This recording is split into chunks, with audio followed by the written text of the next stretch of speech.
Welcome to the class. இன்னைக்கு கிளாஸ்ல நம்ம என்ன பார்க்க போறோம் அப்படின்னு பார்த்தோம்னா டேட்டா ஸ்ட்ரக்சர்ல சர்க்குலர் லிங்க்டு லிஸ்ட்டை பற்றி தாங்க பார்க்க போகிறோம்.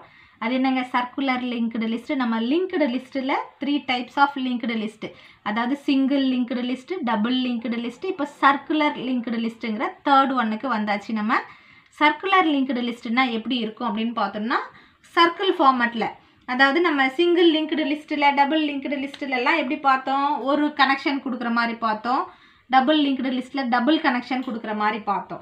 இப்போ சர்க்குலர் லிங்க்டு லிஸ்ட்டில் எப்படி இருக்கும்னா ரவுண்ட் ஷேப்பில், அதாவது ஒரு நோடுலேருந்து அடுத்த நோடுக்கு போகும், அடுத்த நோடுலேருந்து அடுத்த நோடுன்னு ஒரு லிஸ்ட்டில் இருக்கிற, அதாவது நம்ம சீக்வன்ஸில் இருக்கிற எல்லா நோடும் முடிஞ்சதுக்கப்புறம் லாஸ்ட் நோடோட கனெக்ஷன் எடுத்துன்னு வந்து முதல் நோடில் விட்டுடுவாங்க.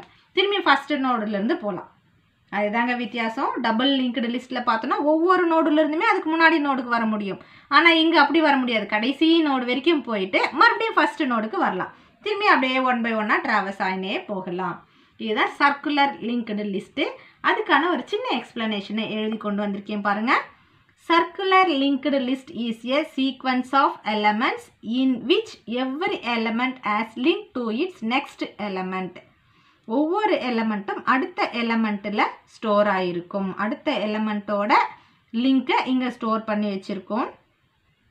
And the last element has link to its அல்லது to the first element in the sequence. இந்த லாஸ்ட் நோடு என்ன இருக்குமோ, அப்போ இந்த லாஸ்ட் நோடோட அட்ரஸில் ஃபஸ்ட் நோடோட அட்ரஸ்ஸு, அப்போ ஃபஸ்ட் நோடோட அட்ரஸ் என்ன 1001ங்கிறது இந்த இடத்துலையும் இருக்கும். 1001ங்கிறது எங்கேயும் இருக்கும், இங்கேயும் இருக்கும். அப்போ இங்கேருந்து இது முடித்த உடனே நம்ம ஆட்டோமேட்டிக்காக இங்கே போகிறோம். அதுதான் இந்த டயக்ராமில் நான் சொல்லியிருக்கிறேன். லாஸ்ட் நோடோட கனெக்ஷனை எடுத்துகிட்டு வந்து ஃபஸ்ட் நோடில் விட்டுடுறோம். பாருங்கள், 10ங்கிற என்னோட டேட்டா, இதுதான் reference node. Single list linked லிஸ்ட்டில் ரெஃபரன்ஸ் நோடு, அதாவது ஃப்ரண்ட் நோடுன்னு தனியாக ஒன்று இருக்கும். அதில் ஃபஸ்ட் நோடோட அட்ரஸ் இருக்கும். இப்போ 1001ன்னு இருக்குது. அது 1001 எங்கே இருக்கோ அங்கே தேடி வரும். இப்போ இங்கே வந்தாச்சு, இந்த டேட்டாவை ஹேண்டில் பண்ணியாச்சு. அடுத்த நோடுக்கு போனோன்னா 4ங்கிற நோடு இங்கே இருக்குது, இங்கே வரும். அங்கே வந்து 15ங்கிற டேட்டாவை எடுத்து ஹேண்டில் பண்ணியாச்சு. இங்கேருந்து நம்ம அடுத்த நோடுக்கு போனோம். நம்மளோட சீக்வன்ஸில் 1008ங்கிற நோடு எங்கே இருக்குதுன்னு பார்க்கும். 8ங்கிற நோடு இதுதான். அப்போ இங்கேருந்து இங்கே வரும். இந்த டேட்டாவை ஹேண்டில் பண்ணி முடிச்ச உடனே அடுத்த அட்ரஸ் என்ன இருக்குது, 1001ன்னு இருக்குது. அந்த மாதிரி ஒரு நோடு எங்கே இருக்குது, இங்கே இருக்குது. அப்போ இங்கேருந்து கனெக்ஷன் இங்கே மூவ் ஆகும். இதுதாங்க சர்க்குலர் லிங்க்டு லிஸ்ட்டு, சர்க்கிள் ஃபார்மேஷனில் வர்றது. That means circular linked list is similar to the single linked list.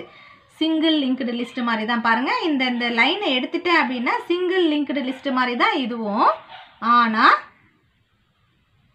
Accept that the last node points to the first node in the list. இந்த last நோடோட points எங்கே வருது, first நோடோட பிகினிங்கில் வருது. இதை தவிர மற்ற எல்லாமே சிங்கிள் நோடோட ஆப்ரேஷன்ஸ் தான் சர்க்குலர் லிங்க்டு லிஸ்ட்லேயும். இதுலேயும் நம்மளால் ஒரு எலமெண்ட், அதாவது ஒரு நோடை சேர்க்க முடியும், ஒரு நோடை டெலீட் பண்ண முடியும். நோடை ஃப்ரண்ட்லேயும் சேர்க்கலாம், லாஸ்ட்லேயும் சேர்க்கலாம், மிடில்லையும் சேர்க்கலாம். சரிங்களா? அதே போல் டெலீட் பண்ணுறதும், டெலீட் ஆப்ரேஷன்ஸும் இந்த சர்க்குலர் லிங்க்டு லிஸ்ட்டில் ஃப்ரண்ட்லேயும் டெலீட் பண்ணலாம், லாஸ்ட்லேயும் டெலீட் பண்ணலாம், பர்டிகுலர் போர்ஷன்ஸ்லேயும் டெலீட் பண்ணலாம். சேம் ஆப்ரேஷன்ஸ் தான். நம்ம சிங்கிள் லிங்க்டு லிஸ்ட்டில் அந்த ஆப்ரேஷன்ஸை சொல்லியிருக்கிறேன் நான். இன்சர்ஷன் ஆப்ரேஷன் 3 லொக்கேஷன்ஸ்லையும் எப்படி இன்சர்ட் பண்ணுறதுன்றதுக்கான அல்காரிதமாக ரொம்ப எளிமையாக சொல்லியிருக்கிறேன். அல்காரிதமே இது வரைக்கும் எழுத தெரியாதவங்களுக்கு கூட அது பார்த்தீங்க அந்த வீடியோவை அப்படின்னா ரொம்ப எளிமையாக அல்காரிதம் எழுதுறதுக்கு கற்றுக்கலாம். அதே அல்காரிதம், அதே ஸ்டெப்ஸு தான் நம்ம இங்கேயும் சின்ன ஆல்ட்ரேஷன்ஸ் பண்ணி நம்ம இதுலேயும் இன்சர்ட் பண்ணிக்கலாம். இந்த வீடியோ ரொம்ப பயனுள்ளதாக இருக்கும்னு நினைக்கிறேன். இதனோட ஆப்ரேஷன்ஸை நம்ம அடுத்த வீடியோவில் பார்க்கலாம். அதுக்கு முன்னாடி நம்ம சேனலை இது வரைக்கும் சப்ஸ்கிரைப் பண்ணாமல் இருந்தீங்கன்னா சப்ஸ்கிரைப் பண்ணிக்கோங்க. என்னோட சேனலை லைக் பண்ணுங்கள். இந்த சேனலோட லிங்க்கை உங்கள் ஃப்ரெண்ட்ஸுக்கையும் ஷேர் பண்ணுங்கள். தேங்க்யூ.